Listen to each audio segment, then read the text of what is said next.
دنیا میں آنے کا مقصد کیا ہے؟ کیا مقصد ہے؟ کیوں جی آپ ہمارے نزدیک دنیا میں آنے کا مقصد کیا ہے؟ ہمارے نزدیک دنیا میں آنے کا مقصد یہاں کی انٹرٹینمنٹ، یہاں کی انجوائے، یہاں کی جو رسم و رواج ہیں ان کی پابندی کرنا، یہاں پہ رہتے ہوئے جو ٹرینڈ چل رہا ہے اس کو نبھائے جانا، ہمارے نزدیک یہ مقصد ہے۔ لیکن قرآن مجید میں اللہ پاک نے کیا ارشاد فرمایا ہے؟ وَمَا خَلَقْتُ الْجِنَّ وَالْإِنسَ إِلَّا لِيَعْبُدُونَ۔ کیا ارشاد فرمایا ہے؟ وَمَا خَلَقْتُ الْجِنَّ وَالْإِنسَ إِلَّا لِيَعْبُدُونَ۔ مسجد اللہ کا گھر ہے، ہم اللہ کے گھر میں جائیں گے تو ہمیں کیا پتہ لگے گا کہ ہمیں بھیجا کس نے ہے اور ہم آئے کس لیے ہیں؟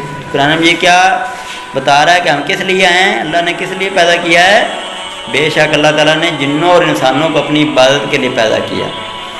بے شک ہمیں جنوں اور انسانوں کو اپنی عبادت کے لیے پیدا کیا۔ تو دیکھیں اب یہ مقصد کون کون پورا کرتا ہے؟ عبادت بھی اصل میں کیا ہے؟ عبادت بھی اصل میں کیا ہے؟ عبادت کرنے سے کیا ہوتا ہے؟ یہ پتہ لگتا ہے کہ بندے نے نیکی کتنی کی، بندے نے نیکی کتنی، اس کے علاوہ کچھ پتہ چلتا ہے؟ دنیا میں آنے کا مقصد یہ ہے کہ یہ پتہ لگایا جائے کہ بندے نے نیکی کتنی کی ہے۔ تھوڑا سا دھیان کریں، ہم نے اپنے آخری گھر کی طرف بھی جانا ہے۔ آخری گھر ہمارا کون سا ہے؟ آخری گھر کون سا ہے بھلا؟ قبر ہمارا آخری گھر ہے۔ دنیا ہمارا پہلا گھر ہے اور آخری گھر کون سا ہونا ہے؟ قبر ہونی۔ تو قبر کی ہم کیا کر رہے ہیں؟ قبر میں ہم نے کیا لے کے جانا ہے؟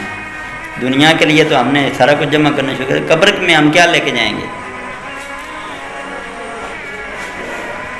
نیک اعمال بھائی، کہ کچھ اور وہاں لے کے جانا ہے؟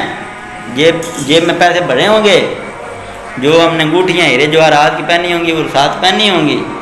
قبر میں سوائے کفن کے کوئی شے ساتھ رکھ دی جائے تو وہ جہنم کی آگ بن جاتی۔ اس لیے قبر میں انسان کے ساتھ کچھ بھی نہیں رکھا جاتا۔ بعض لوگوں نے ساتھ میں پیسے رکھے، بعض لوگوں نے ساتھ میں سونا زیور رکھا، بعض میں ہیرے جواہرات لوگوں نے قبر میں ساتھ رکھے، اپنے ساتھ دفن کروائے، مختلف چیزیں دفن کروائیں۔ تو جس نے بھی ایسا کیا اس کے لیے دیکھا گیا کہ اس کی قبر کو آگ لگ گئی، قبر کو آگ لگ گئی۔ آج بھی اگر کوئی ایسا کرے گا تو آپ دیکھ لیں گے کہ اس کی قبر کو فوراً آگ لگ جائے گی، اندر سے آگ نکلے گی۔ تو فائنل میں اپنی بات ختم کرتا ہوں کہ ہم دنیا میں آنے کا مقصد یاد رکھیں، اور وہ کیا ہے کہ اللہ تعالیٰ نے جنوں اور انسانوں کو اپنی عبادت کے لیے پیدا کیا ہے، نہ کہ ہم یہ یاد رکھیں کہ ہم دنیا میں آئے ہیں تو ہم نے بھول جانا ہے کہ ہم دنیا میں کیوں آئے ہیں۔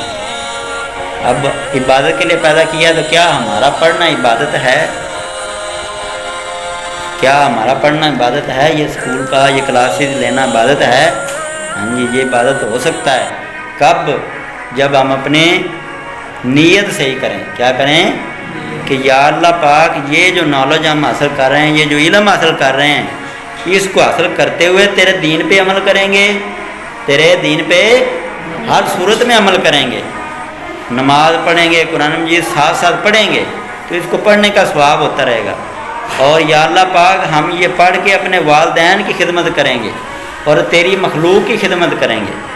جب ہماری یہ سوچ بن جائے گی تو پھر ہمارا ایک سیکنڈ کلاس میں بیٹھنا، ایک لائن پڑھنا، ایک لفظ پڑھنا ہمارے لیے فائدے کا باعث، ثواب کا باعث ہے۔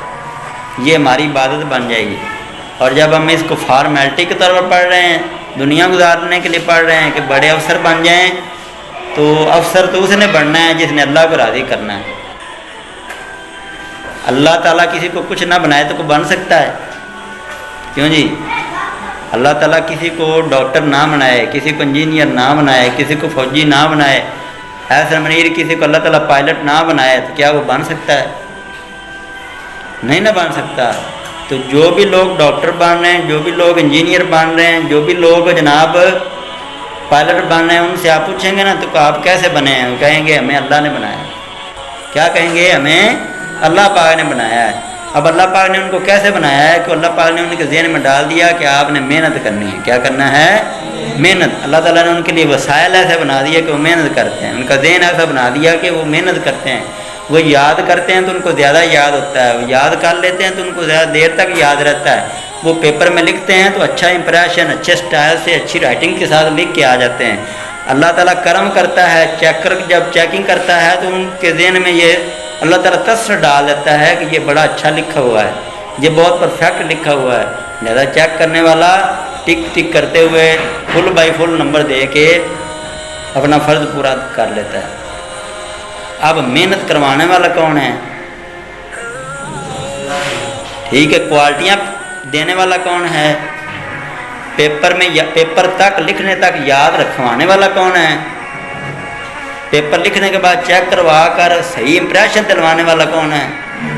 اور پھر رزلٹ آتا ہے تو لسٹوں میں نمبر اچھے چڑھوانے والا کون ہے؟ کچھ لوگ بڑا اچھا پیپر کر کے آتے ہیں لیکن فیل ہو جاتے ہیں. پتہ چلتا ہے کہ سارا پیپر صحیح ہوا, چیکنگ بھی صحیح ہوئی, صرف جب لسٹ پہ نمبر انٹر ہوئے تو پی سی کے اندر کمپیوٹر کے اندر کم انٹر ہو گئے. ایک بچہ تھا 68/75 نمبر اس کے بنتے تھے اور نمبر کتنے لگے؟ 8/75. کتنے؟ 8, یعنی 6 کا حصہ ہی نہیں دبا. یہ کروانے والا کون تھا؟ اللہ کے حکم کے بغیر تو کچھ نہیں نہ ہوتا. تو اب ہم یہ سارے کام اللہ کے حضور یا اللہ کی مدد سے ہی کر سکتے ہیں. تو جب ہم اللہ کو ناراض کر لیں گے, اللہ تعالیٰ کی طرف سے جو حکم ہے وہ نہیں مانیں گے, تو کیا اللہ تعالیٰ مانے گا؟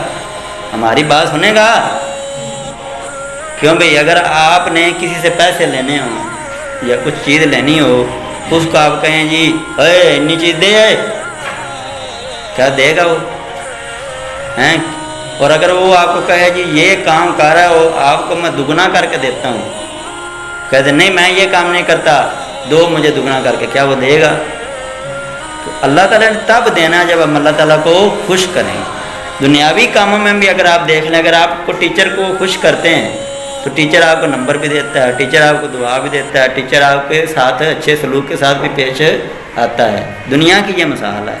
تو وہ ذات جو ہے رحیم و کریم, جس کو خوش کیا جائے تو وہ بندے کی جو اوقات ہے اس سے بڑھ کر دے دیتا ہے.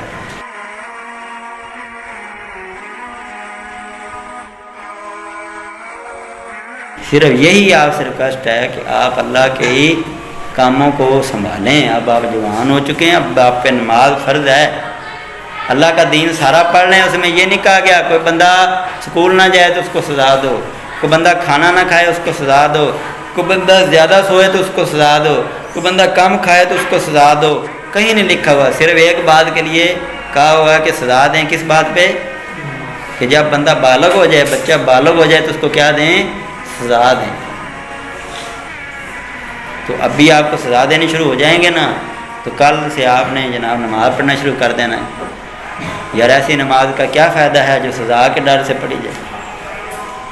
تو اللہ تعالیٰ کی رضا خوشنودی حاصل کرنے کے لیے, اپنے اسکول کی آؤٹ پٹ کو بہتر بنانے کے لیے, اپنے کام کو آسانی سے یاد کرنے کے لیے, یاد رکھنے کے لیے, بڑا آدمی بننے کے لیے, دنیا میں کامیاب انسان بننے کے لیے ہمیں کیا کرنا چاہیے؟ ہم کیا کرنا چاہیے؟ اللہ تعالیٰ کی طرف رجوع کرنا چاہیے. اور وہ رجوع کیسے ہوتا ہے؟ کیسے ہوتا ہے رجوع؟ اللہ تعالیٰ کے